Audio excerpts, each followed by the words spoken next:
Hey, what's up, guys? Sean Steele back with another video for you guys, and I'm on day 6 with the Rona. So my head's still a little foggy, and I'm not feeling the best, but I mean, I still look pretty damn good. So I decided I was gonna make you guys a video, and you guys like the funnel me mommy one I made the other day with that crazy thumbnail or whatever. But I found a follow up to her in my recommended, and it was 700-pound BBW to 465-pound proud mom. Hooked on the look. So a lot of people were concerned about her carrying the baby to term at that size, and I mean, I'm not claiming to be the most educated guy when it comes to that kind of stuff.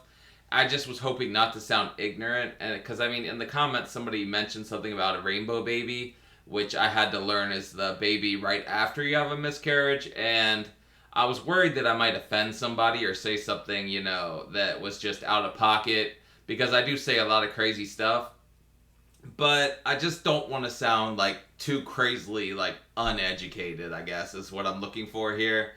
And with my brain the way it is right now, I'm not sure I can pull that off. But I wanted to check out this lady and give you guys a video at least. So let's see what's going on with her world, because it seems like she had the baby. It does feel strange when I think like, oh my gosh, I'm a mom now. You know, she was growing inside me all that time. That has to be like one of the best feelings on earth, I would imagine. Like, I want kids really bad, and that's a reason that I'm like looking, to improve my health, is so I can be there for that child after I manage to have a kid of my own. Because I don't think it ends with you, having the baby, right? Because now you have to get healthy so you're there for that child. So.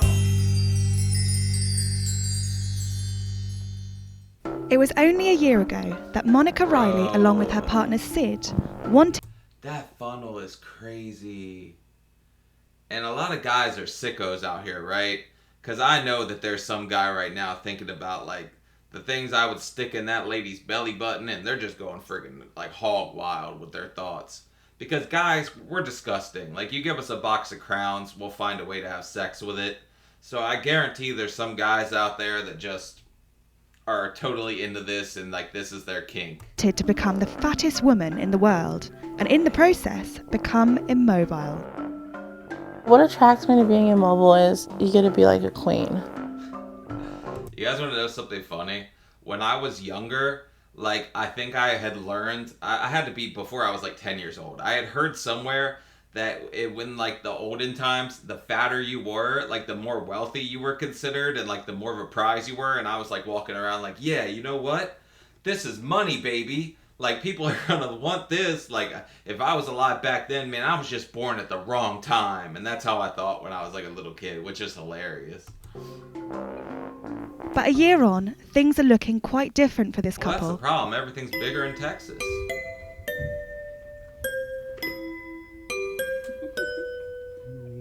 Oh, it's been a 100% change for us.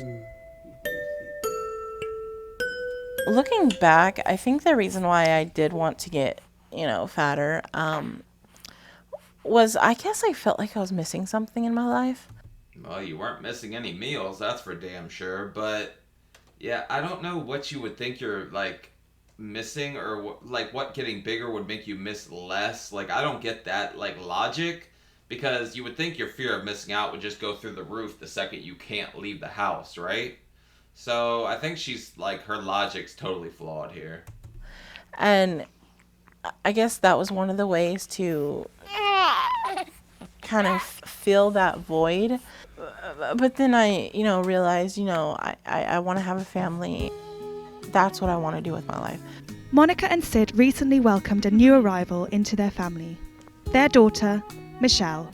When I first heard that I was pregnant, I was shocked. I bet the first thing she thought was, well, now I can use the excuse I'm eating for two, so I can just go friggin' hog wild.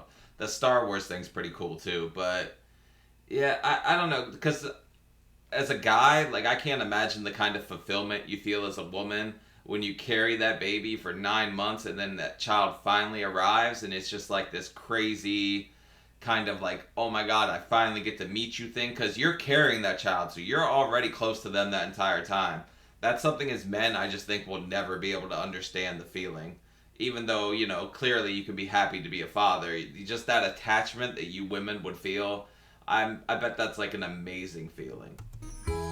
I've had positives before, but it always ended in a miscarriage. The main jumpstart to losing weight was getting pregnant. I knew that I wanted to have a family with Sid, and I knew the steps I would have to take in order for that to happen. I knew I had to lose some weight. Okay, so at least she's like acknowledging that, she would have to lose some weight to have the baby. And I'm not saying that someone overweight can't be a parent or whatever. There's just a lot of health risks involved with carrying that pregnancy at that size. At least that's my understanding, that it's like high risk as hell, and that they won't like recommend, that if you're over a certain weight you get pregnant, which I think I've seen like clips of on the 1,000-pound sisters or whatever, where they're like, you're pushing 300, it's probably not healthy to be pregnant at this point. During pregnancy, doctors told me to just watch what I eat mainly, try to lose some weight. Monica has been on a dramatic weight loss journey since discovering. What, is she just like dumping syrup in there? Because I don't think she's on any kind of weight loss journey when she's dumping syrup in her syrup in her oatmeal like that. Man, my brain is like full right now. I can't even think straight. She was pregnant. Is that even I've oatmeal? always told her from the get-go Yeah. about losing weight. Don't do it for me. Don't do it for anyone else. Yeah, don't do it for you, because you're not willing to part with a single pound, because that's probably your kink. Like, you see all the jiggle, you want to give her a piece of your wiggle, you know what I'm saying? But, like, I always say the same thing. Like, if you want to get healthy, do it for you. Like, if you're happy how you are, that's fine. But at a certain point, it becomes a health thing where you just want better for yourself, because I'm just trying to do this for me. Like, I want to have that long life. I don't want to be dead before I'm 40, At my heaviest, I was around 700 pounds. And then right before I had her, I was at 520. And then now I am 465. Okay, so she's like making a lot of positive like direction here, right? Because that's what, 235 pounds she's lost? So she's killing it, but at her size, like, she could still be taking a lot more off. So I don't know, because she should be really concerned with keeping going right now, because that baby is still very young, and 18 years is a long time for somebody that's over 400 pounds. So hopefully she's going to make the right choices from here forward, right? The pregnancy for me, it was fairly easy. Towards the end, it did start getting pretty difficult. She, I could imagine. I'd taken her to the hospital. Her blood pressure was super high. Yeah. They were like, "Yeah, you're not leaving until you have this baby." Oh man, that's crazy. So you have to stay in the hospital? Because yeah, what does high blood pressure end up doing to a baby? Because I imagine that's like a whole bunch of extra stress on like the child that you're carrying also. So yeah, I imagine that would be one of the big concerns in pregnancy at that size. She originally was wanting to have a natural birth. Due to complications, baby Michelle was born 7 weeks prematurely. When she was first born, she looked funny. She had these big old blue eyes, and she just looked like a little potato. I mean, this is going to be like not not a very popular opinion, but babies are super ugly when they're first born. And then you give them a couple months, they start to get cuter and cuter. But I think all babies look kind of weird at first. But that's just a guy's perspective. Don't shoot me.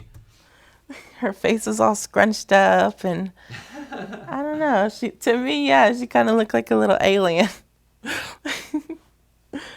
But she's beautiful. I heard some woman one time say, the little, like, she hated children or whatever, and she was like, yeah, that little crotch goblin of yours. And I was like, oh my God, this woman is just the meanest person I've ever seen talking that way about a baby. When I first saw her, I just started crying. I bawled like uncontrollably. I was so happy, and just so many emotions came through. After she was born, that she got a sonogram, they did tell us that she had 4 little holes in her heart. Oh my God, that's so sad. I always hate hearing when like there's some kind of complications with the pregnancy or the child, and you can't really put that on the mother or anything. A lot of you might say if she had taken better care of her health or this or that, but I'm not gonna put that on her because there are people that are perfectly healthy that have complications with the birth or whatever. So I wouldn't put that on her, but I guarantee that she was beating herself up about her weight for that, because it's hard not to like hold it against yourself somehow. But that could have happened to someone perfectly healthy. But hopefully, she'll start taking care of her health more so she could be there for the child and this and that and continue losing weight because she's going the right direction. You know what I mean? If they didn't close up, she would have to get heart surgery. That really freaked me out. But as the couple weeks went by, so they started to close up on their own. Oh, thank God, because that's so terrifying to hear, because I'm one of those guys, like, I just have a bleeding heart when it comes to children. Like, it kills me to see a child that's going through something, and I just want to help all of them out however I can. But, yeah, I just have, like, it's so hard to watch a kid, man, suffer with anything. Even watching a kid be sick, I'd rather be sick 100 times than watch a kid be sick once. As of now, she only has 1 little hole in her heart, and it's about the size of a pinhead. So it's not big at all, and the doctor thinks that, it won't affect her negatively at all. I had, when I was younger, we had a little neighbor who the baby somehow got a hold of and swallowed the house key and had to have, like, open heart surgery or something. They had to go in. I don't know. They had to split them and go in and take this key out of this kid's stomach, which is just friggin' nuts to even think about. But yeah, that's like traumatic. A child having that kind of a surgery where they have to go in and do anything with their heart, like that's just terrifying to even think about. Your chubby hand. Even though she was born prematurely, her pediatrician said that she's hitting all of her milestones and all of the developmental tasks that babies need to do. That's good. She's doing it with flying colors. She's doing amazing. Hi, gorgeous. You gonna talk to mommy? I don't think that she's quite ready to start talking to you yet, but yeah, I can imagine that after wanting to be a mother and miscarrying those 2 times, that it's just crazy and just such a sense of relief that even though the baby was born with these complications, like, she's going in the right direction, she's healing up, these holes in her heart are closing, so there has to be some kind of relief there. But now it's time for you to kick it in high gear and keep focusing on getting healthier so you're there for that kid long term, right? Because obviously you can't just keep being the feeder model or whatever you were doing before and having guys, choking their ballpark frank, just getting off while you gain pounds and are funneling milkshakes and taking friggin' like cake batter enemas and stuff, Huh? Oh. So when Monica told me that she wanted to be immobile, just a little over a year ago, I'm not going to help you do it, but That's crazy. I still love you no matter what. I was absolutely devastated, mortified. It just makes me think of that Family Guy skit, or I think it's Family Guy, it might have been The Simpsons, when he's like, why am I using my legs? I could just have one of these damn scooty bikes and just ride everywhere. But wanting to be immobile is crazy. Because there's some guy in the world that, like, gets off to the thought of you not being able to get out of that bed and you just being his personal little sex slave or whatever. But I don't know, it's got to be a control thing for men. Like, if you can't get up and chase them, they can cheat on you, do whatever. Like, you can't come catch me, haha, I'm gonna go bone your sister and good luck trying to catch me. Like, there's got to be some kind of weird power dynamic there for guys.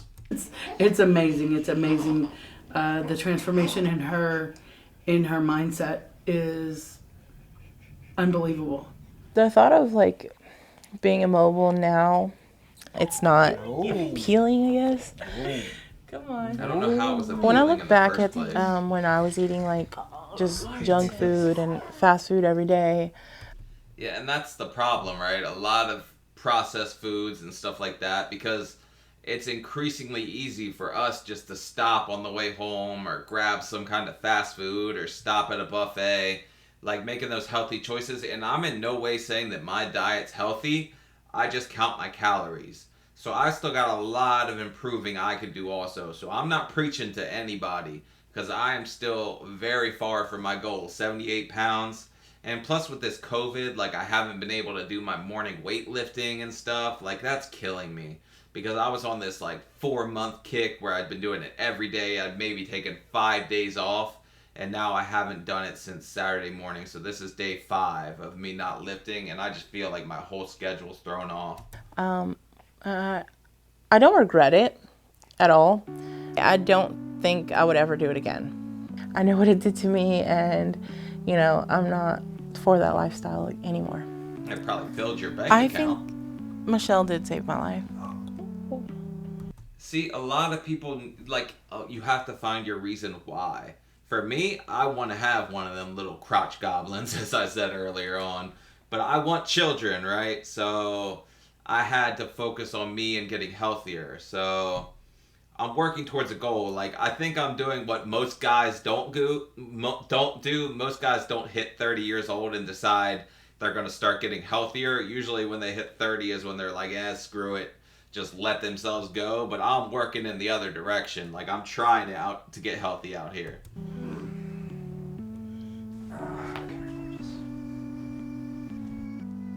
The weight that I am now, I think it does hold me back. It's still kind of hard for me to get on the floor with the baby and get up. Yeah, there's no way to sugarcoat it. You're limited.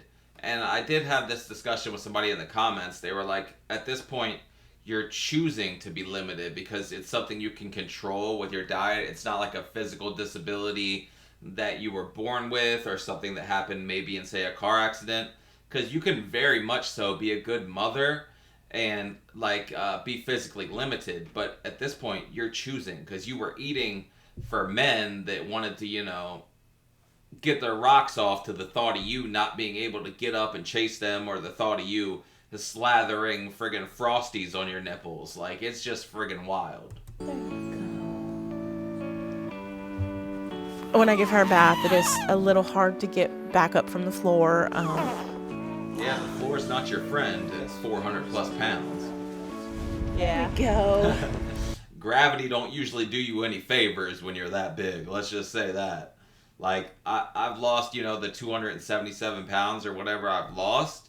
My ankles, my knees, all that feels so much better. Like, I was skipping around the other day, and I just, you know why? Because I hadn't skipped since I was like a little friggin' kid. And I just, you know what? Let me see if I can skip. So it's like little funny things like that you just take small victories like that. Or, I don't know, I had to buy myself some boxers the other day, and I'm no longer a 5X, I'm a 2X. And something feels really good about that.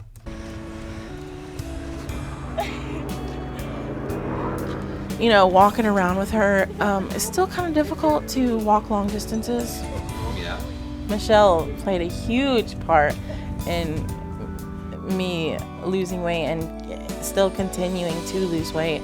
Okay, but now imagine once that baby can crawl and walk. Because some of you moms, like, it's kind of a double-edged sword, right? Because you buy all this kind of junk food and processed food for your kids because it's what they like to eat.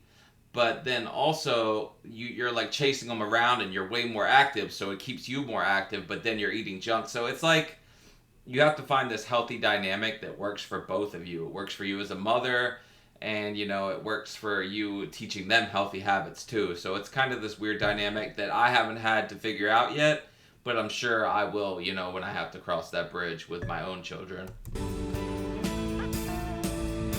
And now wanting to get, some kind of weight loss surgery to further help me. Well, she's well below the weight you would need to get to have the surgery. The only thing that's putting me off about getting surgery is I don't want to get that skinny. Okay, I had this thought too, because I didn't know where I should stop after the surgery, because I'm like, okay, and a lot of people have told me that it actually was hard for them to learn how to start eating normally and not like keep losing weight because they got to a weight where they wanted to stop and they couldn't stop it. And I'm like, well, why does that sound hard? I just start eating friggin' cannolis and cookies and cream ice cream again, and I stop losing weight. Like, I can teach you how to put weight on. Like, I'm learning how to take it off, but I'll cross that bridge when I get there also. But somebody was like, you have to learn to kind of level out and find this healthy diet where you're going to sit. And right now, my goal is 250. It was 260. Now it's 250 just because I found out at under 250 I can skydive. And that might be something I want to do. You know, I still like being chubby. I like it. It's just comfortable for me, you know, being the chubby girl or the fat girl. I just want to be healthy. I've said before, be comfortable in your own skin, but I bet a lot of that has to do with the fact that he likes big girls too, and she wants him to remain sexually attracted to her or whatever. But now you have to make it about your daughter, right? So you getting healthy or you being happy and whatever, your mental health, all that stuff, you have to focus on her and being there for her in the long term. So I would say losing weight and being your healthiest should be your main priority right now for her and you. Did she make a face? Yeah, she's like, So I can be around for her when she's older. You know, I want to see her go to kindergarten and then, you know, graduate high school, stuff like that. Mm-hmm. I know that I've brought another life into this world. Yeah, at some point the kink has to be like the back burner and you have to focus on your daughter more so than, you know, just sitting there and eating the food and stuff that makes you happy or whatever, because a lot of people use food as a comfort. But now you should find comfort in being there for your daughter, really. I never thought that I'd be a mom. I never thought that I could have a successful, you know, pregnancy. She makes me incredibly happy. Having her around really changed my life for the better, you know, with everything, with my weight, with my mental state that I was in. Yeah, I think she probably found her reason why to want to get healthy, and that's what a lot of people have to do. Because at my weight, like, I had to find the drive and the reason I wanted to lose weight. And eventually, you know, I just found that why, like what I wanted to do, why I wanted to lose weight and make my life better and be this happier version of myself. And I'm way happier today than I was at 605 pounds, even though I still got a long way to go. Everything was just so much better. Just this little bitty girl. That's cute. Yeah, so I'm super happy for her for making the positive choices, but now she just has to continue to, you know, stay on that path of losing weight and bettering herself for her daughter. So she's there in the long run, and she already pretty much said that, you know, she doesn't want to get too skinny, and I don't think that should be a worry at 465 pounds. Don't worry about being too skinny that somebody won't, you know, find you attractive. And I think that's the problem. I think her baby daddy likes big girls, so she doesn't want to become unattracted to him. But at some point, she's really going to have to just put her daughter first, and you got to find that healthy medium where you're happy and you're there for your daughter and whatever, and he's happy or whatever. But if he wants you to start putting weight back on, I say cut him loose. Go find another dude. There's plenty of fish in the sea, and there's plenty of guys that will just want to be with you and your daughter instead of sitting there and watching you eat yourself to death or whatever. But I don't know, because I can't speak for that, because he didn't say anything about wanting her to put more weight on, and I didn't see anything about that. That's just my thoughts on this one, guys. But all right, lose pounds, gain inches. I'll see y'all later. Peace.